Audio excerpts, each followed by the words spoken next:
এজন্য পরিকল্পনাধীন নির্মাণের এক বিস্ময়কর উদাহরণ রাজবাড়ীর বালিয়াকান্দি উপজেলার তালতলা সপ্তপল্লী মাধ্যমিক বিদ্যালয়ে নির্মাণ করা হয়েছে দোতলা একাডেমিক ভবন। কিন্তু ভবনের দোতলায় ওঠার জন্য রাখা হয়নি কোনো সিঁড়ি।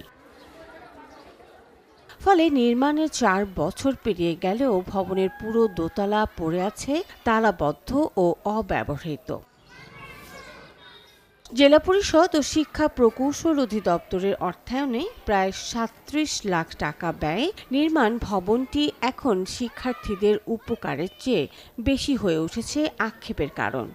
ক্লাসে দুই পাশে বেড়া দেওয়ার কারণে ওই ক্লাসের শব্দ এই ক্লাসে আসে এবং এই ক্লাসের শব্দ ওই ক্লাসে আসে, যার জন্য আমাদের পড়ালেখায় মনোযোগ বসে না। দোতলার কক্ষগুলো ব্যবহার করতে না পারায় তীব্র শ্রেণীকক্ষ সংকটে পড়েছে বিদ্যালয়টি। বাধ্য হয়ে নিচতলায় 2টি কক্ষ বাঁশের চাটাই দিয়ে ভাগ করে অস্থায়ীভাবে 4টি শ্রেণীকক্ষ তৈরি করা হয়েছে। সংকীর্ণ পরিবেশে গাদাগাদি করে চলছে পাঠদান। এতে ব্যাহত হচ্ছে শিক্ষার স্বাভাবিক পরিবেশ।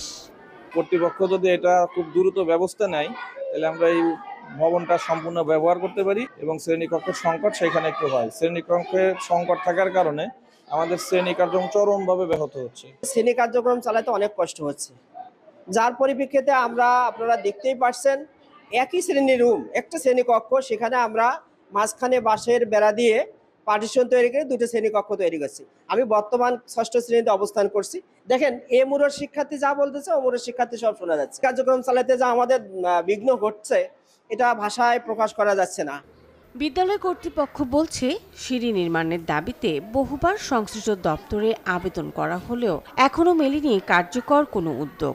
সিঁড়ি ছাড়া নকশা করে দেওয়ার কারণে আমার উপরের দোতলার ছাদ হয়ে গেছে, কিন্তু সিঁড়ি নাই।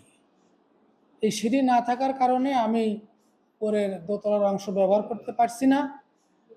ব্যবহার না করার কারণে আমার শ্রেণীকক্ষের খুবই সমস্যা হচ্ছে। কর্তৃপক্ষের নিকট আবেদন জানাচ্ছি যে আপনারা আসুন, আমার এই পরিস্থিতিটা দেখুন এবং যাতে করে আমার এই দোতলার সিঁড়িটার কার্যক্রম শুরু হয় এবং আমার শ্রেণী কার্যক্রম আমি সঠিকভাবে পরিচালনা করতে পারি।